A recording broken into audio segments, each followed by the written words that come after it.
쉽지 않죠. 젊은이들을 보면 참 예전처럼 이렇게 있으나 없으나 결혼하는 것들이 일반적인 일이었는데 요즘은 참 결혼하는 것도 쉽지 않구나 생각을 합니다. 결혼하는 것도 쉽지 않고 결혼해서 임신해서 출산하는 것도 이제는 참 쉬운 시대가 아닌 것 같아요. 여러 가지 이유로 요즘 갈수록 이렇게 불임의 여성들이 늘어나고 있습니다.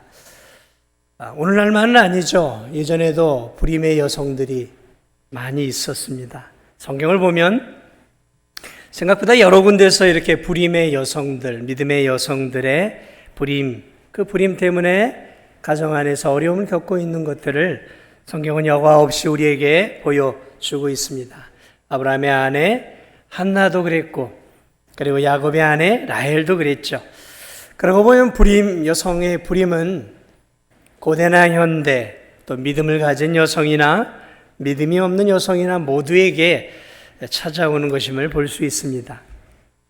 오늘 저는 여러분에게 또 한 명의 불임의 여성에 대한 이야기들을 함께 좀 나눠보고자 합니다. 오늘 본문은 사사기 시대의 마지막 무렵의 시대입니다. 이 시대에도 이 불임 때문에 눈물 흘리는 한 여성이 등장합니다. 에브라임 지파의 명망 있는 가문이며 레위 사람이었던 이 엘가나라고 하는 이 사람에게 두 아내가 있었어요. 불행하게도 어쨌든 두 아내가 있었습니다. 첫 번째 아내의 이름은 우리가 잘 알고 있는 한나였고, 또 한 명의 아내는 브닌나였어요. 근데 안타깝게도 이 한나는 아기를 낳지 못하는 불임의 여성이었어요. 아마 이 불임이 지속되어졌던 것 같아요. 결혼 후 아기를 낳지 못하는 기간이 길어지자 당시 이스라엘의 부유하고 명망 있는 집안의 가문들은 관례에 따라서 가문을 이어가기 위해 어쩔 수 없이 이렇게 이제 여인을 다시 또 아내로 들여오는데요. 브닌나라고 하는 이 여인을 또 아내로 삼았던 것 같아요. 문제는 이 첫째 아내 한나는 계속 불임이었고, 두 번째 아내 브닌나는 자녀들을 낳았다라는 거죠. 아마 여러 명을 낳았던 것 같아요. 가문을 이을 아들을 낳은 이 브닌나, 얼마나 교만이 하늘에 닿았는지 한나를 대놓고 무시했어요. 대놓고 무시했어요. 물론 남편이 보지 않는 곳에서만 했을 것입니다. 이 브닌나는 한나를 애도 못 낳는 여인이라고 지속적이고 집요하고 또 그녀의 마음을 이렇게 갈기갈기 찢어놨던 것 같아요. 찢어놨던 것 같아요. 이 성경에도 보면 이 한나가 격분했다 그랬어요. 이 격분했다라는 말을 오늘날로 좀 더 쉽게 표현해 본다면 이런 거죠. 미쳐버린다는 거죠. 미쳐버리게 괴롭혔다라는 거죠. 한나가 미쳐버릴 것 같은 상황이었어요. 이 브닌나라고 하는 이 여인이 남편 몰래 지속적이고 집요하게 아기를 낳지 못하는 여인이라고 괴롭혔다라는 거죠. 7절을 보면, 그런데 오늘 본문을 보면 특별히 엘가나를 중심으로 이 온 가족이 1년에 한 차례씩 실로에, 아직 성전이 예루살렘에 없던 때예요. 실로의 성소에 가서 하나님께 이제 1년에 한 차례씩 예배를 드리고 제사를 드렸는데, 문제는 이 브닌나라고 하는 이 여인이 예배 자리에 올라가는 그 성소에서 남편 몰래 더 집요하게 한나를 괴롭혔다라는 거죠. 성소에서 괴롭혔어요. 너무 괴롭히니까 이 7절을 보면 이제 여호와께 아마 화목제를 드렸던 것 같아요. 그리고 이제 그 제사 제물로 가족들이 이렇게 이제 모여서 음식을 이제 제물이죠. 그것을 함께 먹는데 한나가 먹지를 않아요. 음식을 앞에 놓고 눈물을 펑펑펑펑 쏟아내고 앉아 있는 거예요. 너무 고통스럽고 속상하니까 울면서 음식을 앞에 놓고 음식을 먹지 않아요. 이 보다 못한 이 남편 엘가나가 8절에서 이렇게 얘기합니다. 왜 그리 울기만 하고 먹지 않느냐. 이 좋은 날에 하나님께 예배드리러 1년에 한 차례씩 이 좋은 날에 왜 그렇게 울고만 있느냐. 우는 이유를 왜 모르겠어요. 남편이 왜 당신은 아이가 없다고 이렇게 슬퍼만 하고 있느냐. 내가 10아들보다 낫지 않냐. 이렇게 위로를 하고 있어요. 내가 10아들보다 낫지 않냐. 참 그 시대에 드문 애정으로 한나를 사랑하고 있었던 남편이었던 게 틀림없는 것 같아요. 참 좋은 남편이죠. 내가 10아들보다 낫지 않아. 요즘 이렇게 말하는 남편이 있다면 참 대단한 남편이죠. 그런 남편도. 임신을 하지 못하는 이유로 지금 이 대적 분인나에 의해서 공격을 계속 받으니까 너무너무 가슴이 속상한 이 여인이 음식을 앞에 놓고 울고 있는 모습에 남편도 차마 음식을 먹을 수가 없었던 거예요. 그런데 참 인격적으로 아내를 대하고 있는 모습을 볼 수 있습니다. 이런 말이죠. 여보, 울지 마, 울지 마. 아기를 낳고 못 낳고는 우리 마음대로 되는 게 아니지 않소. 나는 당신이 아들을 낳지 못해도 괜찮아. 상관없어. 아들을 낳지 못했다고 너무 슬퍼하고 자책하지 마. 여보, 당신의 문제가 아니요. 우리 가정의 문제 아닙니까? 나는 있는 그대로의 당신을 사랑하오. 나는 있는 그대로의 당신을 사랑하오. 그러니 그만 속상해하고 그만 속상해라. 내가 10아들보다 낫지 않소. 나는 여전히 지금의 당신을 있는 그대로 사랑하고 앞으로 아기를 낳지 못해도 나는 당신을 향한 사랑이 변함없을 거예요. 얼마나 멋있는 남편이에요. 얼마나 사려 깊은 남편입니까? 고대 시대나 우리 과거에도 마찬가지고 여자가 아기를 낳지 못하면 이혼감이었어요. 여자 취급을 받지 못하던 시대가 우리 시대에도 얼마나 있었습니까? 이게 바뀐 지가 얼마 안 돼요, 우리나라도. 그런데 이 고대 시대에 엘가나라고 하는 이 남편은 한나를 향해 이렇게 위로해 줍니다. 그러나 여러분, 한나는 남편의 위로와 사랑에 힘을 얻었겠지만 분인나의 이 지나친 도발로 인해 한나의 마음이 위로를 받기에는 역부족이었던 것 같아요. 여러분, 이 문제가 어디서 일어났다고요? 성소에서 일어났어요. 성소는 어디입니까? 교회예요, 교회. 교회에서 일어난 거예요. 분인나는 어디서든 한나를 힘들게 괴롭혔지만 가장 집요하게 괴롭혔던 곳이 어디냐면 교회였어요, 교회. 교회였다는 거죠. 분인나와 한나는 엘가나의 두 아내였죠. 두 아내가 서로 사이좋게 지내는 것은 결코 쉽지 않았을 거예요. 분인나는 사이좋게 지내기는커녕 기회만 있으면 한나를 괴롭혔고 특별히 성소에 가면 지독히도 괴롭혔어요. 오늘 본문이 성소에서 일어난 일이에요. 예배를 드린 후에 일어난 일이에요. 성도의 교제 가운데 일어난 일이라는 거죠. 음식을 앞에 놓고. 얼마나 말하면 이 두 여인은 하나님을 믿는 믿음의 교우들이었어요. 그런데 이 분인나 성도는 교회에서 특별히 한나 성도를 집요하게 괴롭힌 거예요. 가정에서는 그렇다 치더라도 교회에서는 하나님을 경외하고 하나님을 의식하고 하나님께 예배드리는 곳이잖아요. 그러니까 분인나도 조심해야 되는 거 아니겠습니까? 그런데 이 분인나 성도는 더 괴롭힌 거예요, 한나 성도를. 그러니까 이 분인나 때문에 한나는 교회 가면 더 죽을 맛인 거예요. 교회 가는 게 고통이었다는 것이죠.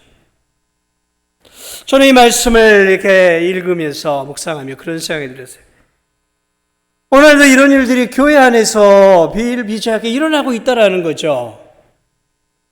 교회 공동체는 하나님을 믿는 믿음의 형제 자매들의 공동체예요. 예수님을 믿고 한 하나님을 예배하고 한 하나님을 찬양하는 믿음의 공동체이죠. 함께 하나님의 귀한 사역들을 감당하는 귀한 하나님의 일꾼들, 하나님의 자녀들이 모인 곳이죠. 서로 하나가 되어주고 서로 주 안에서 격려하고 위로하고 서로를 위해 힘을 북돋아줘야 되고 서로 사랑하는 일이 지나쳐야 될 곳이 교회여야 된단 말이죠. 그런데 교인들 가운데는 이 분인나 같은 교우들이 있어요. 그래서 교회 안에서 다른 성도들과 하나가 되고 다른 성도를 사랑하기보다는 은근히 다른 교우들을 헐뜯고 비난하는 교우들이 있어요.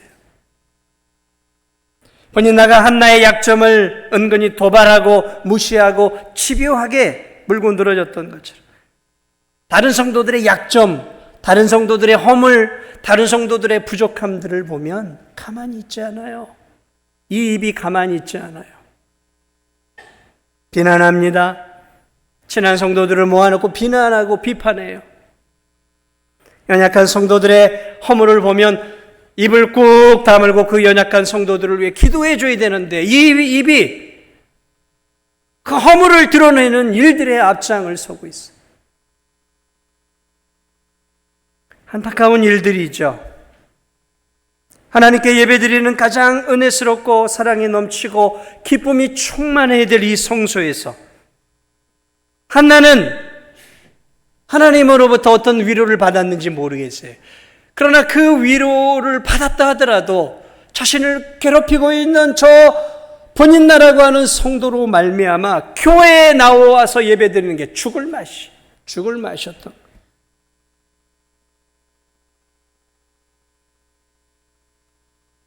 교회에 나와서 예배드리는 게 이 한나는 더 고통스러운 거예요. 더 눈물이 많은 거예요. 아픔의 장소예요. 때때로 많은 교회들을 거쳐오면서 제가 느꼈던 부분들이 있어요. 교회가 위로가 되고 하나님의 충만한 은혜가 되는 공간은 틀림없어요. 그런데 그런 연약한 성도들로 인해 공격당하는 성도들은 교회가 지옥 같은 곳이에요. 나오고 싶지 않은 거예요. 왜? 나를 향해 경멸의 눈빛을 보내요. 나를 향해 비난의 화살을 보내요. 쑥덕쑥덕해요. 하나님을 믿고 하나님께 나와 이 예배를 드려야 되는데 나오고 싶지 않아요. 여러분, 이런 이유들로 인해서 요즘 하나님은 사랑하지만 교회는 싫어하는 성도들이 늘어나요.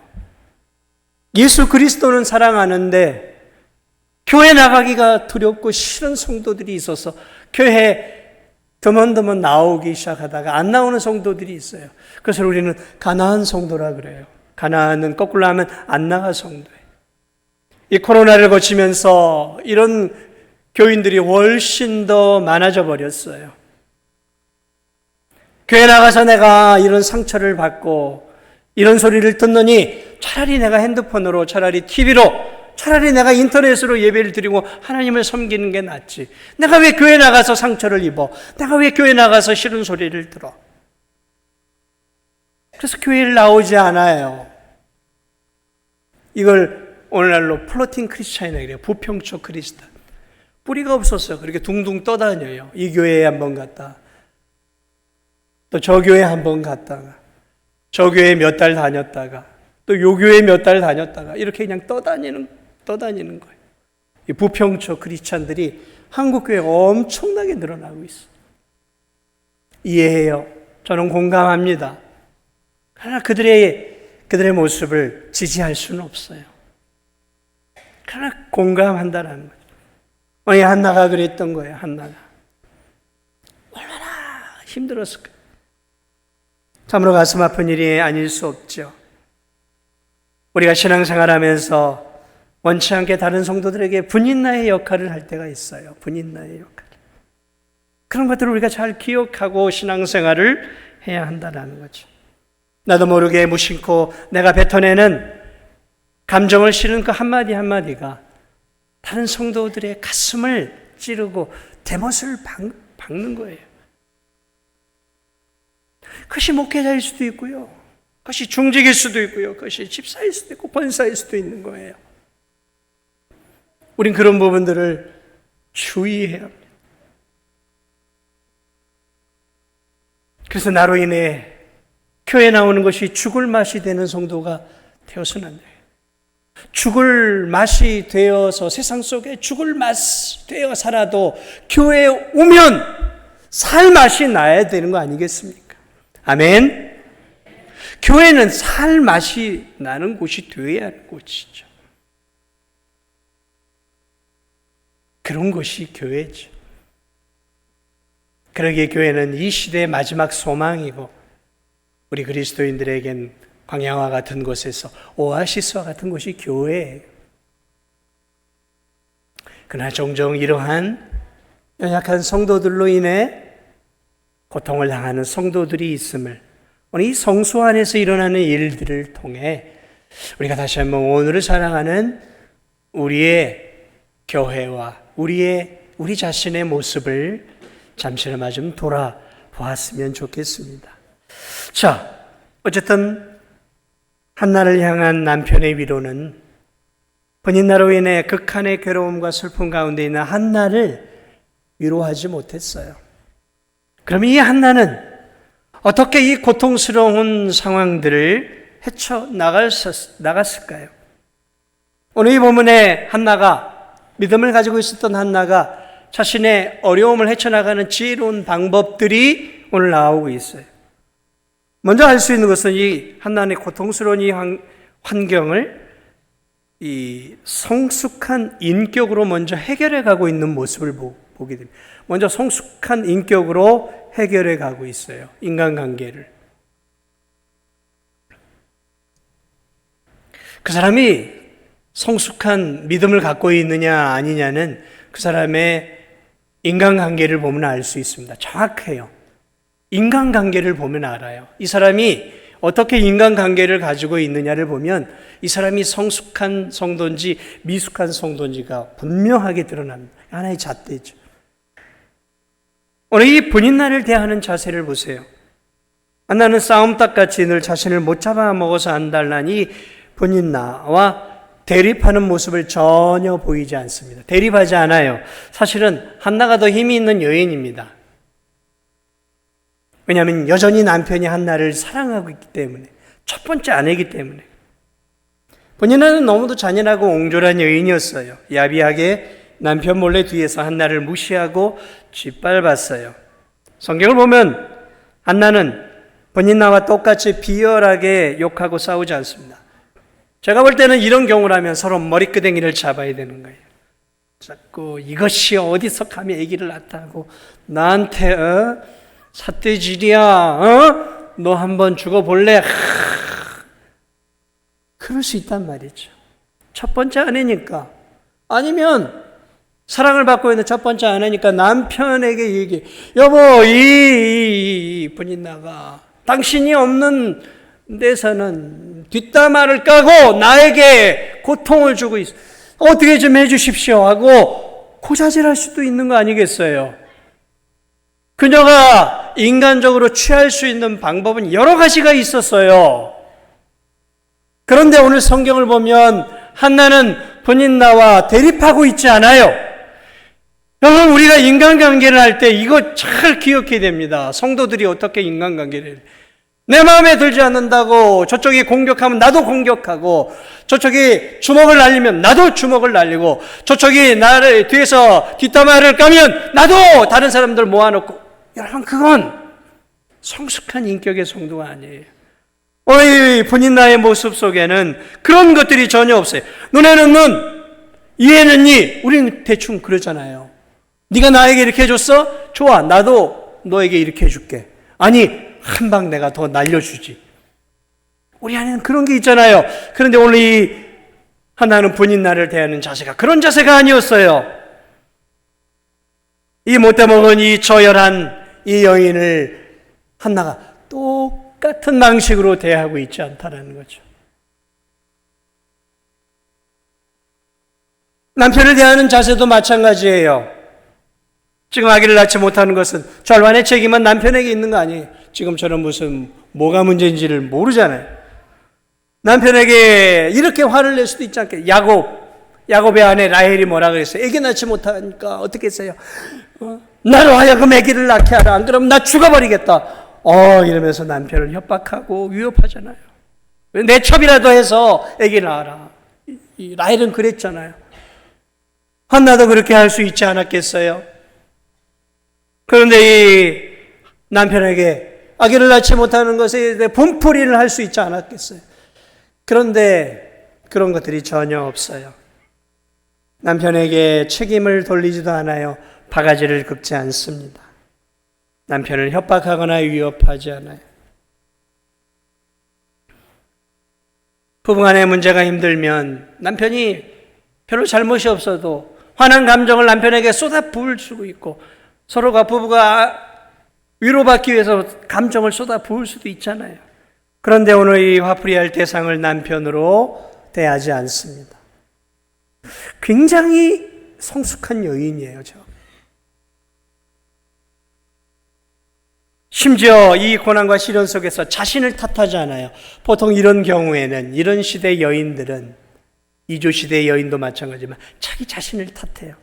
아휴, 내가 못나서 그래. 내가 못나서 그래. 그러면서 자기 자신을 탓해. 고난 속에서 내가 내 신앙이 이 모양이어서 이런 거야. 내 삶이 이런 거야. 내가 못나서 이런 거지. 하고 자신을 탓한, 자기 자신을 탓하지도 않아요. 오늘 이 한나는. 자조 섞인 목소리로 아이고 내 인생, 이런 인생 뭐 이렇게 살다 가는 거지, 이러면서 스스로 포기하는, 자포자기하는, 이번 생은, 요즘 젊은이들 그러잖아요. 이번 생은 망했다. 뭐 얼마나 살았다고 이번 생이 망했어요. 한나가 그런 말을 할 수 있었겠죠. 이번 생은 망했어. 그런데 놀랍게도 한나는 자기 자신을, 남편을, 자기를 공격하는 분인나를 싸움의 대상으로, 경쟁의 대상으로, 문제 해결의 대상으로 삼지 않아요.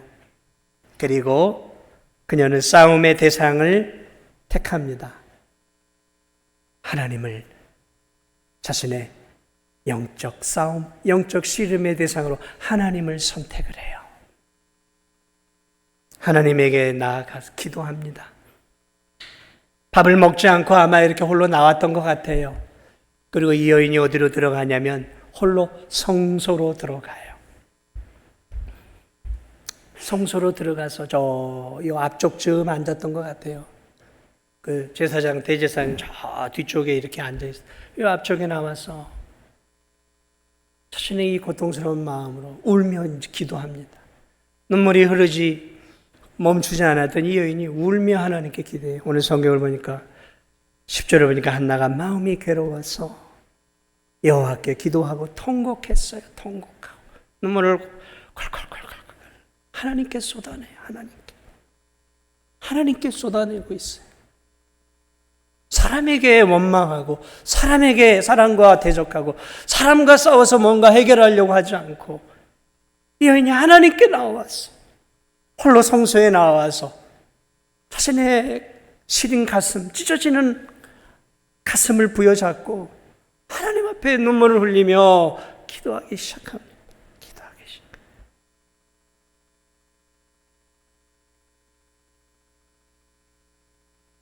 사랑하는 여러분, 오늘 이 여인은 하나님에게 원망하지 않아요. 이 여인의 기도 속엔 원망이 없습니다. 우리가 종종 인생이 힘들면 하나님에게 원망이 나와요. 왜 하나님, 내가 이렇게 열심히 살고 열심히 주를 믿어보려고 하는데 왜 이런 어려움들이 나에게 있습니까? 그래도 주님 말씀대로 살아보려고 몸부림치는 나에게 왜 이런 물질의 어려움을 주시고 건강에 어려움을 주시고 직장에 어려움을 주십니까? 저 믿지 않는, 하나님을 믿지도 않는 저 사람들은 승진도 잘하고 돈도 잘 벌고 또 건강하고 뭐 하나님보다 잘 되는 것 같은데 하나님, 왜 나는 이렇게 힘들어야만 합니까? 그러면서 하나님에게 원망의 기도를 드리고 있지 않아요. 하나님에게도 원망하고 있지 않아요. 우린 사실 억울하고 힘들고 그러면 하나님에게, 하나님 내 삶이 이 모양이죠? 왜 나는 이렇게 살아야 합니까? 왜 내 가정은 항상 이렇게 어려워요? 하나님이 꼭 미워서만이 아니라 내 삶이 너무 힘들면 그렇게 짜증도 나고 하나님 앞에 그럴 수도 있잖아요. 그런데 오늘 한나는 그렇지 않아요. 놀랍게도 한나는 하나님 앞에 이 문제를 가지고 기도의 씨름을 하기 시작합니다. 눈물을 흘리며 기도하기 시작합니다. 그리고 우리가 알고 있는 것처럼 하나님은 이 여인의 간절한 기도를 받으시고 사무엘이라고 하는 찬란한 그 시대를 바꿀 찬란한 인물을 이 여인의 뱃속에 허락해 주셔요. 그 인물이 우리가 알고 있는 사무엘입니다. 사무엘. 시대의 별과 같은 존재였죠. 그 캄캄한 사사기 말기 암흑 같은 시대에, 칠흑 같은 시대에 제사장들도 썩었고 영적으로 눈멀고 병들었던 그 시대에 그 시대를 새롭게 세워나갈 수 있는 그 위대한 하나님의 사람과 경쟁하고 싸우지 않고 하나님께 눈물을 흘리며 기도했던 이 여인의 태중에 위대한 하나님의 사람을 허락해 주셔요. 우린 그것을 사무엘서를 통해 알 수 있죠. 도대체 이 여인은 어떤 기도를 드렸을까요? 이 여인은 어떤 기도? 오늘 이 한나의 기도는 마음을 다해 담아드릴 애절한 기도였어요. 애절한 기도, 간절한 기도였어요. 간절한 기도, 애절한 기도. 저는 우리 성도들의 기도가 때로는 운전을 하면서, 때로는 1분 기도, 5분 기도 좋아요. 그러나 우리의 기도는 간절함이 있어야 돼요. 애절함이 있어야 돼요.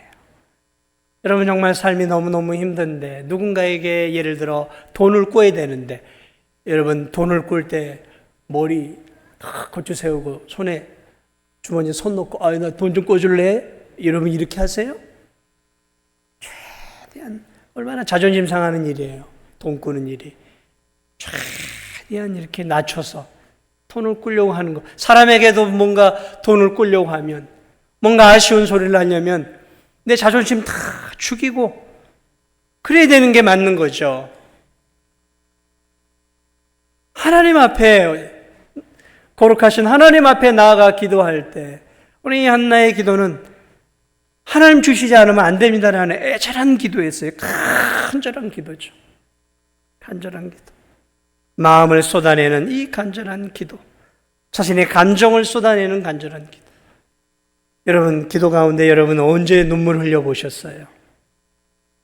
기도하면서 언제 눈물 흘려보셨어요? 언제? 눈물 펑펑 쏟아내면서 하나님 주여 하면서 기도하셨던 적이 언제세요? 그때가 은혜 때예요, 사실은. 기도하는데 전혀 눈물 한 방울 안 나오는 거. 사실은 마음이 메말라 있는 거예요. 눈물, 내 감정을 쏟아내는 기도. 이게 진짜 기도예요, 사실은. 감정을 쏟아내는 기도. 아프고 서럽고 괴로운 것을 남편에게, 부인나에게, 친구에게 쏟아낸 게 아니라 하나님에게 쏟아내고 있어요. 하나님 괴롭습니다. 아기는 낳지 못하고 부인나는 나를 잡아먹지 못해서 안달이 나 있고 나는 가정에서 설 자리가 점점 없습니다. 하나님 어떻게 해야 합니까? 이제 나에게도 아기를 주셔야 되지 않겠습니까? 하나님 아기를 주옵소서. 여러분 처음에 한나의 기도는 아기를 얻기 위한 기도였어요. 자신의 명예를 세우고 자존심, 자신의 열등감을 회복하고 현실의 문제를 위해서 그녀는 기도를 시작했던 게 틀림이 없어요. 그런데 여러분 놀라운 것은 이 여인의 기도가 시간이 흘러가면서 변하기 시작하는 거예요. 여러분 한나가 처음부터 우리가 알고 있는 것처럼 여러분 이 한나가 11절에 보면 이렇게 기도하죠. 서원하여 이르되 만군의 여호와여 만일 주의 여종의 고통을 들으시고 나를 기억하사 주의 여종을 잊지 아니하시고 주의 여종에게 아들을 주시면 내가 그의 평생에 그를 여호와께 드리고. 여러분 한나가 아기를 얻기 위해서 처음부터 내가 이 아들을 하나님께 드려야지 하는 마음으로 기도를 시작했을 거라고 생각하세요? 아니요. 이 여인은 그렇게 기도를 시작한 게 아니에요. 이 여인은 그저 내몰렸던 거예요. 그 자식이 있어야 되는 거예요. 그래서 처음엔 남들 가정에 아들이 있는 것처럼 내 가정에도 가문을 이어갈 아들이 있어야 되겠다라는 그런 평범한 마음으로 기도하기 시작한 거예요. 현실적인 문제, 본인 나이가 또 이제 욕 좀 그만 얻어먹고 이 가정의 아내로서의 역할을 감당할 마음으로 그저 아들을 얻기 위해 기도를 시작했던 거예요. 그런데 이 여인의 기도가 깊어져 가기 시작합니다. 얼마나 깊어져 가기 시작하냐면 이 여인의 기도가 오물오물 하면서 이제 기도를 하기 시작해요. 저 뒤에 있던 엘리데스는 저 여인이 술이 취했나 할 만큼 이 여인이 큰절하게 콧물을 흘리면서 기도를 하는데 대제사장이 저 뒤에 있으니까 큰 소리로 하지 못하니까 오물 하면서 기도하기 시작하는 거예요. 그런데 그 기도가 대제사장이 보기에는 저거 술 취한 것처럼 보이는 거예요. 얼굴이 뻘겋든지 그냥 오늘 우리들이 성령이 충만해서 드리는 그런 기도의 모습으로 지금 이 여인이 기도하고 있어요. 그 시대에는 그런 기도가 없었던 거예요. 여러분, 이 한나의 기도는 성령이 임한 기도였던 거예요. 이 여인이 오물 기도하는 가운데서 하나님의 영이 임하고 하나님의 영이 임하는 가운데서 이 여인이 자신의 마음과 생각을 쏟아부으며 하나님 앞에 오물 하면서 계속해서 기도하는 거죠. 대제사장이 볼 때요, 술 취한 여인이에요. 술 취한 여인. 사도행전으로 넘어가면은 이 성령으로 충만한 이 제자들이 하나님의 성령에 취해서 막 방언을 하고 성령의 기도를 하니까 세상 사람들이 뭐라고 얘기하냐면 저거 술 취했구만. 술 취했다고 보았어. 그들로 보기에는 술 취한 것으로 보이는 거예요. 영적인 눈이 먼 사람들에게는 술 취하게 보이는 거예요. 그러나 한나는 술 취한 게 아니었던 거예요. 그녀는 평생에 그녀 자신도 이렇게 기도해 본 적이 없었던 거예요. 그것은 이 여인의 기도를 움직여가고 계셨던 그 안에 성령의 역사였던 거예요. 성령의 역사가 이 여인에게 임하자 이 여인이 기도를 처음에는 자식을 얻기 위해 그저 자기 자신과 자신의 가문을 위한 차원에서의 아들이었어요.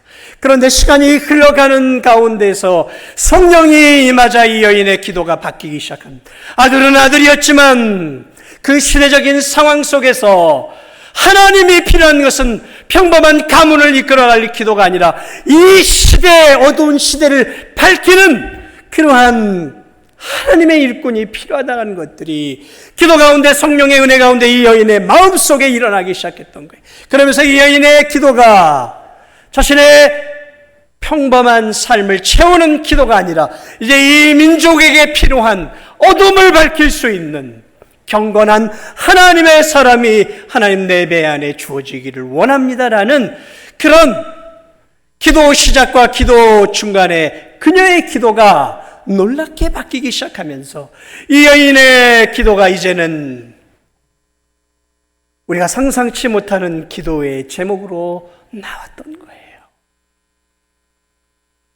단순하게 하나님, 아들을 얻기 위해서 하나님과 거래하는 기도가 아니에요. 지금 이 기도는 무슨 하나님과 거래할 일이 있습니까? 때때로 우리가 기도하죠. 나의 문제를 놓고 내 삶의 어려움들을 놓고 기도하죠. 저와 여러분 기도하시는 분들은 그런 것들을 아실 거예요.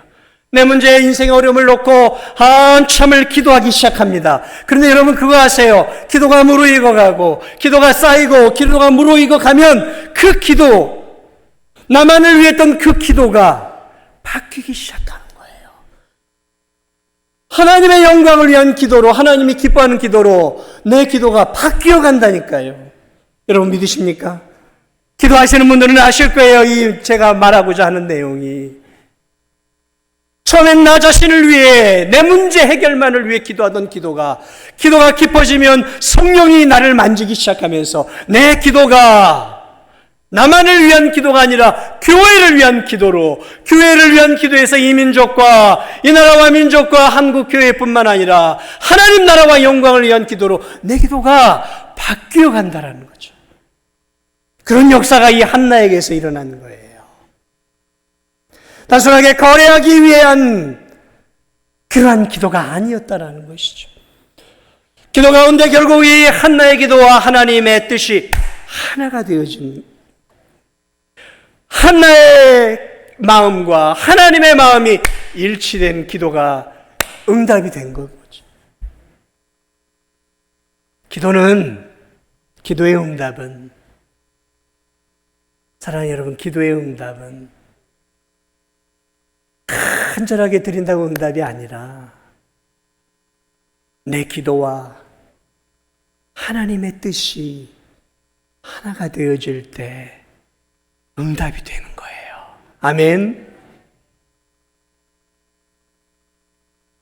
한번 따라하겠습니다. 내 기도 제목과 하나님의 뜻이 하나 되어질 때 기도는 응답되어진다.